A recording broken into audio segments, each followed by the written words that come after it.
కేటీఆర్కి కేటీఆర్ కేసులకి రేవంత్ రెడ్డి గారికి ఏం సంబంధం? ఒక మాట చెప్పు. ఈయన రాష్ట్ర సీఎం. నువ్వేంది లొట్టపీసుల కేసు అన్నావు, మళ్ళీ లొట్టపీస్ కేసు అన్నావు, లొట్టపీస్ సీఎం. ఇది ఇష్టం వచ్చినట్టుగా మాట్లాడుతున్నావు.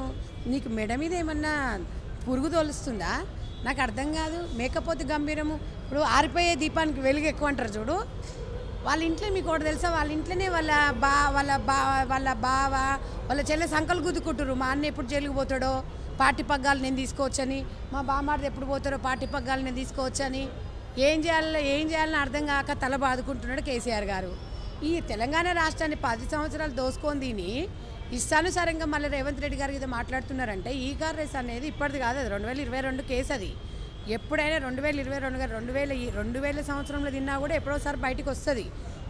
అవునండి, రైతులకు 12,000 అవుతా 20,000 ఇస్తాం. వీళ్ళకి నష్టం వచ్చింది ఏముంది? రైతు అంటేనే కాంగ్రెస్ పార్టీ అంటే ఇవాళ రైతుల గురించి మీరు మాట్లాడుతున్నారా? మీకు మాట్లాడే అర్హత లేదు. మీకు రుణమాఫీ చేస్తామని చెప్పారు. 5 సంవత్సరాలు రుణమాఫీ ₹1,00,000 కూడా చేయలేకపోయినరు. మీరు ఇచ్చిన పైసలు మొత్తము వడ్డీ, చక్రవడ్డీ, బారవడ్డీతో సహా అయిపోయింది. మళ్ళీ అట్లనే ఉంది కదా. మీరు ఏం చేస్తారు రైతుల గురించి? మీరు ఒక మాట చెప్పండి. అంటే నీ ఇష్టం వచ్చినట్టుగా రాళ్ళు రప్పలు ఉన్నోళ్ళు కూడా 200 ఎకరాలు ఉన్నోనికి, 50 ఎకరాలు ఉన్నోనికి, బలిసినోనికి ఇవన్నీ ఇచ్చేసి, అరే నువ్వు ఖజానా మొత్తం తీసుకోండి, కార్లు కొనుక్కోండి, ఎంజాయ్ చేయరు, బంగారులు కొనుక్కోరని చెప్పి దానిక.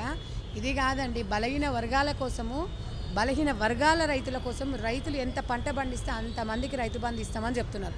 వాళ్ళకి అంత కలేజా ఉందా చెప్పండి? అవును, దున్నోంది భూమి పండించుకునేటోళ్ళకి రైతుల కోసం ఆలోచిస్తుంది. బల్బుల వాళ్ళ కోసము, బలిసినోళ్ళ కోసం కాంగ్రెస్ పార్టీ పనిచేయదు ఎప్పుడైనా. ఎందుకంటే ఆ రోజు ఇంద్రమ్మ అమ్మాయి నుంచి గిరిజనులకు, అర్జునులకు వీళ్ళందరికీ కూడా పట్టా భూములు ఇచ్చి దున్నుకోమని చెప్పి, వ్యవసాయం చేసుకోమని చెప్పి వాళ్ళకి అన్ని పట్టాలు ఇచ్చి ఇండ్లు ఇచ్చింది. అలాంటి కాంగ్రెస్ పార్టీ కన్నతల్లి పార్టీని పట్టుకొని వీళ్ళు ఇష్టానుసారంగా మాట్లాడుకొని ఏదో ప్రెస్ మీట్ పెట్టుకొని, ఇప్పుడు మతస్థిమితం కోల్పోయినాక ఎవరేం మాట్లాడతారో తెలుసా? ఎందుకంటే మంచిగా స్పృహలో ఉన్న వాళ్ళు ఇట్లా మాట్లాడరు. గంటకొక మాట, పూటకొక మాట మాట్లాడుతున్నారు. ఏదేదో డ్రామాలు చేద్దామనుకున్నారు. అప్పుడు మొన్న కేటీ రామారావు కన్నా డ్రామారావు అంటే బాగుంటుందేమో. జైలుకి పోతాడు అనగానే షెల్ ఏం చేసింది? బీసీ వాదం ఎత్తుకొని ధర్నా పెట్టింది. అప్పుడేం చేసింది ఆమె తివార్ జైలుకి పోతుంది అన్నప్పుడు ఈడీ కేసులు అవన్నీ అవుతున్నాయంటే ఏం చేసింది? జంతర్ మంతర్ దగ్గర దీక్షకు దిగింది 33% రిజర్వేషన్ అని. వీళ్ళకి వచ్చిన లాజిక్లు, వీళ్ళకి వచ్చినది ఏదో చేయనీకి అవుతారు. కానీ తెలంగాణ వాళ్ళు తంత ఎడబోయి పడరో వాళ్ళకే ఆలోచించుకోవాలి. వాళ్ళు కనీసము ఇప్పుడైనా ఎమ్మెల్యేగా ఇచ్చిండ్రు. 39 మంది మంచి ఎమ్మెల్యేలు గెలిచిండ్రు. ప్రతిపక్ష హోదా ఉంది. ఆ హోదాని గౌరవించుకుంటూ వాళ్ళకు భరోసా కల్పియండి. ఎవరి దారి వాడు మాట్లాడుతున్నాడు, ఎవరి దారి ఆడు పోతున్నాడు, ఇష్టాన్ని మీరు మాట్లాడే నైతిక హక్కు ఎక్కడిది మీకు? తప్పుడు కేసులు పెట్టకపోతే ఏదైతే లాయర్ని సమక్షంలో విచారణ జరిపించవచ్చు కదా, ఎందుకు మీరు దానికి అడ్డుపడతారు? అవునండి, మేము ఎందుకు అడ్డుపడతాం? లా అండ్ ఆర్డర్ చూసుకుంటుంది. ఈడీలు, ఏసీపీ వీళ్ళంతా మా చేతిలో ఉంటుందా? ప్రభుత్వాలు మారుతాయి. ఇప్పుడు మీరు మొన్న అన్నారు 2022 అప్పుడు పోలీస్ డిపార్ట్మెంట్ అదే వాళ్ళు ఉన్నారు, 2025లో కూడా వాళ్ళే ఉన్నారు. వాళ్ళు తప్పుడు ఎట్లా అవుతారు చెప్పండి? వాళ్ళు చట్టం పని వాళ్ళ పని వాళ్ళు చేసుకుంటూ పోతారు. వాళ్ళొక సెక్యూరిటీ, సీఎం ఎవరున్నా వాళ్ళు సెక్యూరిటీకి వస్తారు, ఎమ్మెల్యే ఎవరైనా ఒక సెక్యూరిటీకి వస్తారు. ప్రభుత్వాలు మనవి మారుతుండొచ్చు కానీ వాళ్ళ ఉద్యోగాలు ఏం మారవు. వాళ్ళ మీద నమ్మకం లేదన్న అదే డిపార్ట్మెంట్తో ఎన్నో లుచ్చ పనులు, సిగ్గులేని పనులు చేయించినావు. ప్రభాకర్ రావు తెలియదా? అప్పుడు రికార్డింగ్ పెట్టినప్పుడు రేవంత్ రెడ్డి గారి ఇంట్లో భార్య భర్తలు ఉన్న ఇంట్లో మంచం కింద పెట్టాలా? ఎవరివి నువ్వు ట్యాపింగ్ చేయలేదు. ట్యాపింగ్ చేసి నువ్వు ఫామ్ హౌస్లో పడుకున్న వ్యక్తివి, మీ కుటుంబం మొత్తము. ఇవాళ పాపము ఉద్యోగస్తులను కూడా నలిపి చంపుతివి. చేయకపోతే సస్పెండ్ చేస్తాను, చేయకపోతే తీసుకుపోయి ఎక్కడేసాను, భయాభ్రాంతులకు గురి చేస్తేవి. ఈ కారు దాని అనేది నువ్వు సింగిల్గా సంతకం పెట్టినావు. బేకార్ గానిలాగా మాట్లాడతాను, బేకార్ మాటలు మాట్లాడుతావు. మళ్ళీ రేవంత్ రెడ్డి దగ్గరకు వస్తావు. రేవంత్ రెడ్డి దగ్గర నాలుగా కోసేస్తాను చెప్తున్నా. రేవంత్ రెడ్డికి నీకేమి అసలు పోలికలేమున్నాయి నీకు? కర్త క్రియాకర్మని 55 కోట్ల మీద సంతకం పెట్టి ఎవడికో ఇచ్చి నీ అబసొమ్మ నీ అత్తగారు ఇచ్చిరేమన్న ఆస్తి సిగ్గు లేకుండా మళ్ళీ రేవంత్ రెడ్డి దగ్గరకు వస్తావు.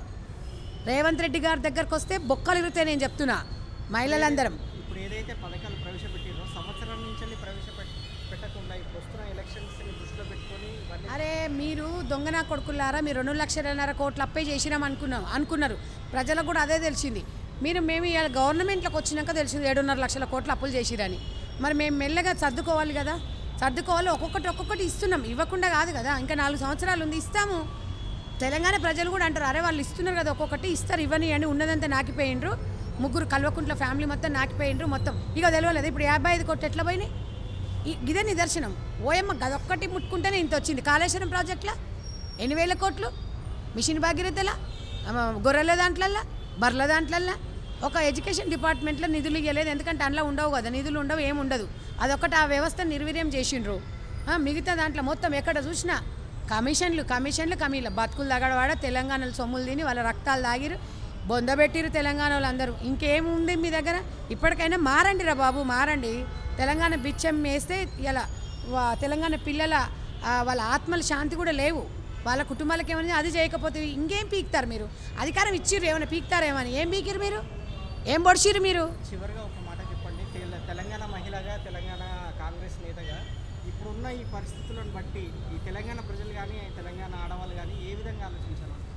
ఒక్కటే, తెలంగాణ ఆడవాళ్ళు ఇప్పటివరకు లిక్కర్ దందా చేసిన కవిత గురించి ఆలోచిస్తారు. ఎందుకంటే ఒక తెలంగాణ అంటే, ఒక తెలంగాణ ఆడబిడ్డ అంటే సారా తాగి ఊర్లలో మగోళ్ళు ఇబ్బందులు పడుతున్నారు. చాలక కొంతమంది లంబడి తండాలలో కూడా 20-25 ఏళ్ళ పిల్లలు ఇట్లా సారా తాగి నాటు సారా ఇట్లాంటి చీప్ లిక్కర్ తాగి చనిపోతున్నారు. వాళ్ళు కూడా జీవితాలు కోల్పోతున్నారు. కాబట్టి తెలంగాణ మహిళలు ఇవాళ ఉచితాలు వద్దు, పథకాలు మనకి ఎవరికైతే ఉచితాలు పెట్టిండ్రు వాళ్ళకి కరెక్ట్ అయిన దిశలో వెళ్ళాలి. ఆ మార్గంలో కాంగ్రెస్ పార్టీ వెళ్తుంది. మీరు డిస్టర్బ్ చేయొద్దు. ఎందుకంటే బీజేపీ పార్టీ కేల్కతం, బీజేపీ కానీ బీఆర్ఎస్ కానీ కేల్కతం దుకాన్ బంద్ అంటారు.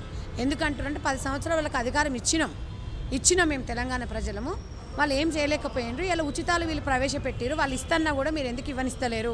ఏమన్నా ఇప్పుడు మనము ఉచిత బస్సు పెట్టినాం. ఉచిత బస్సు గురించి ఏమైనా బ్రేక్ డ్యాన్సులు, రికార్డింగ్ డ్యాన్సులు అని ఒక్కొక్క తీరుగా మాట్లాడుతున్నారు. దేనికి ఉపయోగపడతారు? ఇవాళ ఉచిత బస్సు వల్ల ఎన్ని కుటుంబాలు బాగుపడుతున్నాయో తెలుసా? నెలకు ఒక 5-6 వేలు సేవ్ అవుతున్నాయి. మరి ఇవాళ తెలంగాణ ప్రభుత్వం మీద అంత అధిక బస్ ఛార్జీలు వేర్చిరు వాళ్ళు. కానీ మేము తెలంగాణ ప్రజలను ఇబ్బంది పెట్టొద్దనే కదా. ఇది ఎగ్జాంపుల్ చాలదా మీకు? ఇవాళ ఒక కుటుంబంలో 2 పిల్లలు కాలేజీకి పోయినా ఫ్రీ బస్సులోనే పోతున్నారు. ఇది మంచి స్కీమ్ కాదా? మీరు ఒక మాట చెప్పండి. రుణమాఫీ అనేది మంచి స్కీమ్ కాదా? సరే, కొంతమందికి టెక్నికల్గా జరగకుండొచ్చు, నిరంతరం ప్రక్రియ అని చెప్పాము. దీనికి లిమిట్ అని ఏమి ఉండదు, ఈ టైం పీరియడ్ అని ఏమి ఉండదు. మళ్ళీ చేసుకోండి, మళ్ళీ మీరు అడగండి. గాంధీ భవన్ కేర్ ఆఫ్ ఉంది, ఇక్కడ రండి, ఇక్కడ వచ్చి వినతి పత్రం ఇవ్వండి, చూద్దాం ఏమన్నా చేద్దామని కూడా చెప్పిండ్రు. ఇందిరమ్మ ఇండ్లు కూడా నిరంతర ప్రక్రియ, డబుల్ బెడ్రూమ్ నిరంతర ప్రక్రియ. నువ్వు ఏదో 10,000 ఇండ్లు కట్టినా అందులో కుక్కలే పడుకుంటున్నాయి. దాంట్లోకి మేము కలర్లు వేయరా? నీ సొమ్మ, నీ అయ్యే సొమ్మ, మీ తాత జాగిరా? తెలంగాణలో సొమ్ము కాబట్టి ఒక గవర్నమెంట్ పోయినప్పుడు అది ఇన్కంప్లీట్ ఉంటే మేము వచ్చి కంప్లీట్ చేస్తాము. దానికి కూడా మేము కంప్లైంట్ చేస్తాం. ఈరోజు కంప్లీట్ చేస్తాం. మీకు అంత సీన్ లేదు. అధికారం శాశ్వతం అన్నారు. మీ బతుకులు అయిపోయినాయి. ఇంకా మీ బతుకులు ఏందో మీరు చూసుకోండి. తిన్నే ఎట్లా కాపాడుకోవాలని ఆలోచిస్తారు. కానీ అన్ని గక్కిస్తాము. చట్టానికి ఎవరు చుట్టం కాదు. Subscribe us and press the bell icon for more interesting updates.